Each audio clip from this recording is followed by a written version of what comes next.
Naveen, thanks so much for talking to us, and All congratulations on the launch of the Urban Cruiser.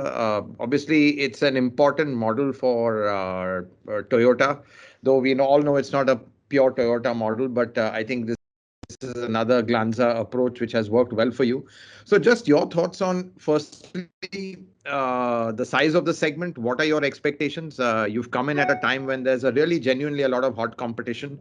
And how do you plan to, let's say, appeal to consumers who have a wider choice? And now you've even got something like the Sonnet, which has come in with a full bang with all the bells and whistles.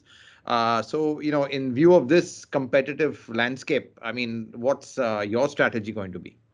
sure. I think there's about 4 or 5 questions that you've asked at one Yeah. go. It's okay. I'll take them one at a time. So I think as far as firstly the segment is concerned, this is a segment which is showing good growth despite the fact that that there is a overall movement in the market southwards. Before the COVID also there was a negative growth that we saw last year, and from that point of view, this segment, this is the compact SUV or the A SUV segment that people call it.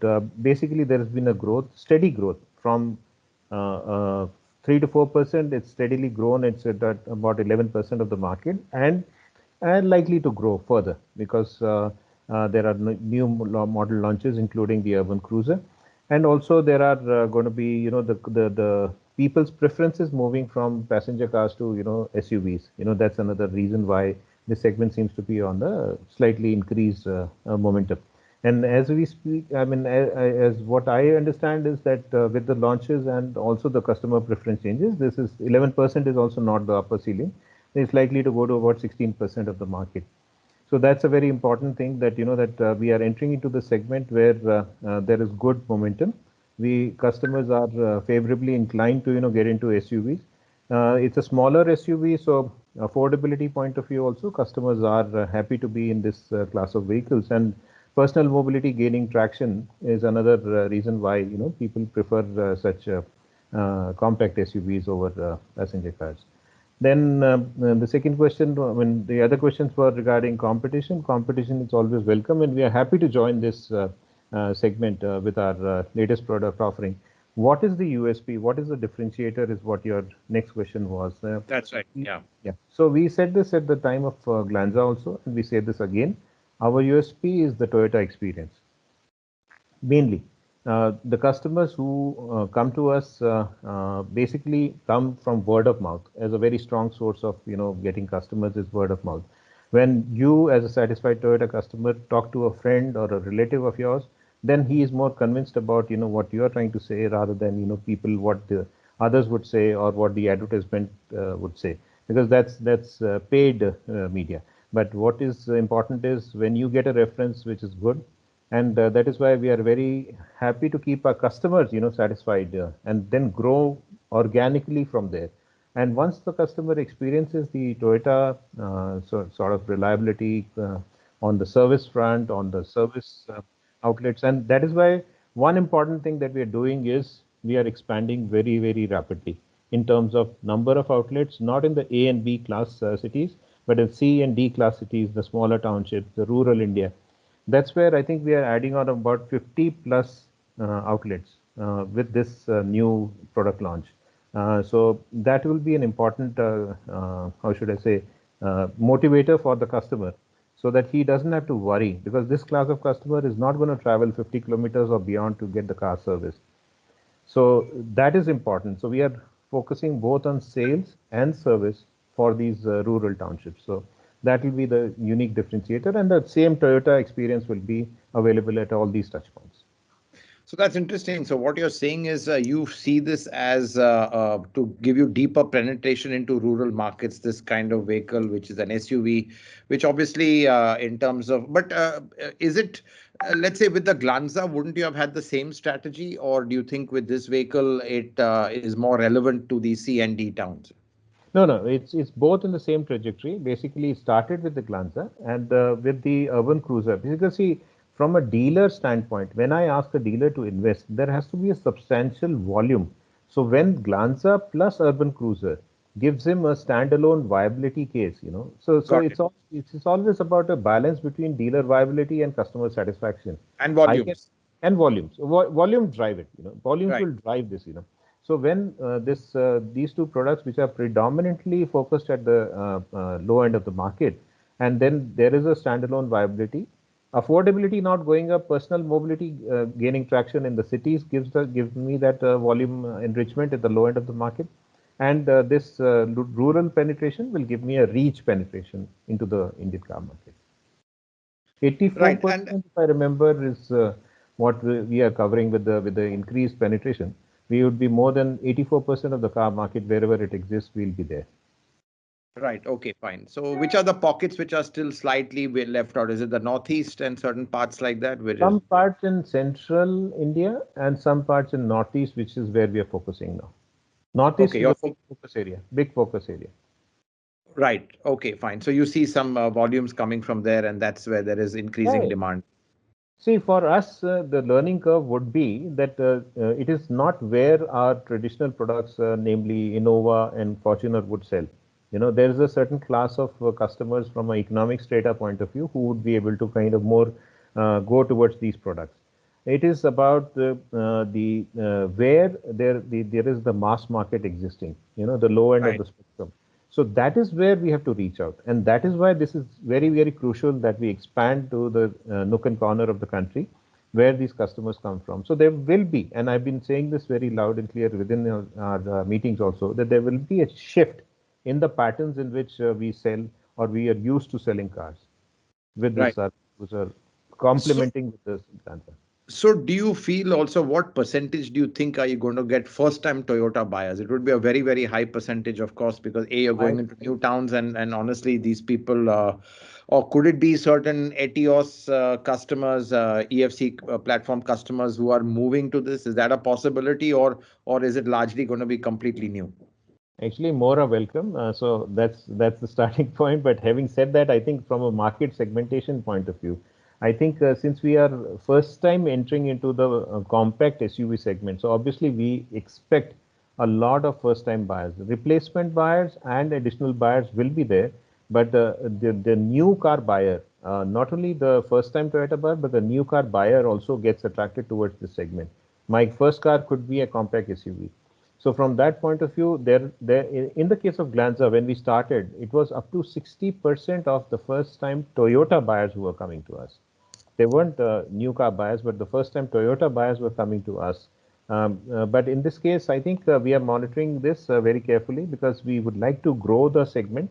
As I said at the beginning, one, through word of mouth. B, it is also trying to enrich the understanding of the new car buyer, and also more importantly the first time Toyota buyer. So we would like to monitor this, and from the initial sense that we are getting, I think there is both contributing. At this stage, there is a father who's worried about say, his son's mobility, so he comes to the showroom to buy the smaller Toyota, and also there is a customer who's coming from the the low end of the market, maybe sometimes the A segment or the second hand car market, graduating into the this segment. Right. And, just looking at your variant strategy, Mm, obviously you're not covering all the variants, mm. all the, let's say like the way a Brezza would be. So just trying to understand what's the variant strategy, what you're looking at. Yeah, so basically from Glanza, I think there is a step closer to the total lineup as you can see. This Yeah. would be practically covering more than 80% of what segments in which the urban cruiser equivalent sells from the Right. competition showroom. So basically, that is what we are trying to achieve, a wider audience. The number of grades and specs based on the customer requirements we've carefully selected, and this would be matching. We believe that that the customers that who are willing to come and buy these cars, we'll be able to offer them these differentiated product strategy. Right. And Naveen, I just want to press you a bit because the Mm, question a lot of people are going to ask. I really want to turn to the whole badge engineering thing and the mm, Brezza thing right mm, now because that's quite there. It's a strategy which has worked well. It's worked for mm, Skoda and Volkswagen. It's mm, they both happily coexist. mm, But in your view, one is what percentage of people know the background of this vehicle? What percentage do you think it's completely new and they don't care? And the people who know, what is it other than the Toyota promise that drives them? Is it certain looks? Price, of course, is important, but one would imagine it would be the service experience, the looks, and even the price. Three factors, because otherwise the car's the same, Yeah. technically. So you summed it up well. It's the price, it's the looks, and the experience. That is important. So I think for us, what is going to be important is that we have that kind of differentiated strategy for the customers who's walking in for the first time into a Toyota showroom. So he gets an experience that he cherishes.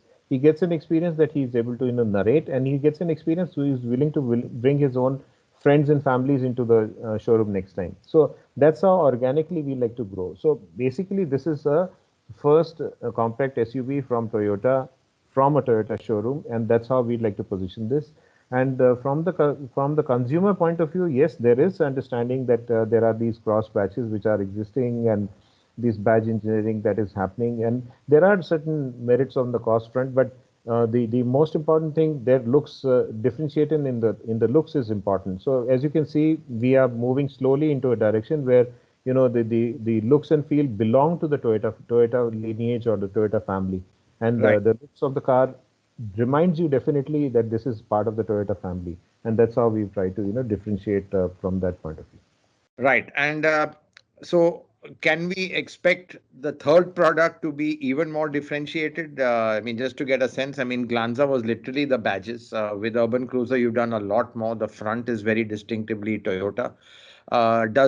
Is this it, or doing anything for more would defeat the value and the kind of investment of benefit of badge engineering? I mean, where does it stop?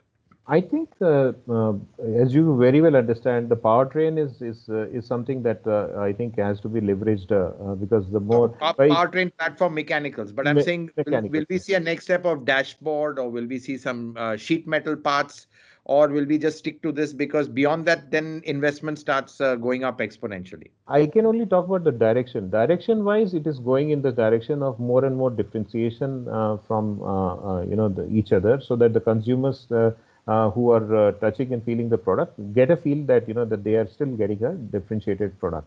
So I think that is the broad direction in which we have started this journey, and I think going forward, this is how it will continue. Right. Okay. So we can expect more differentiation going forward. Okay. Def- Fine.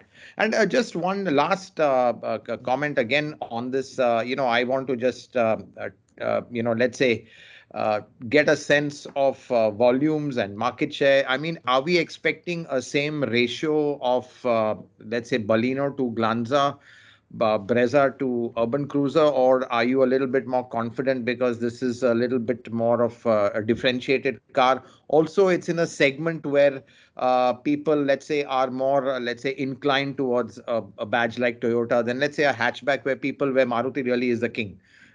So just wanted to get your sense on that. I think, sorry, the answer may be what you've heard from us before, because that's a constant philosophy that drives us. That the only number that we like to chase is the customer satisfaction number. And if I'm able to happily satisfy my customers, he gets me more customers. Organically, that's how we like to grow. So from that perspective, it is not that we are looking at the market differently, in the sense that that we would like to present something unique for the customer who's coming to the Toyota showroom. So from that point of view, I think we are very firm that it will be once he gets out of the showroom and he says, yes, this is a good place to go and buy this particular car, and that is how we like to grow. And the market is growing. You rightly said it. There are so many products that are coming into the segment now. It's becoming probably the most cluttered segment, and we are happy to be there because we can offer some differentiated strategy to the customer. Right. And lastly, Naveen, this strategy also helps you to meet CO2 targets. I'm sure that's not escaped your mind, and that's very much part of the benefit of this sort of, let's say, alliance as well. Yeah, cafe is important. There are various routes to meet that cafe target line. So it's not about just the smaller cars, or is one way to approach it.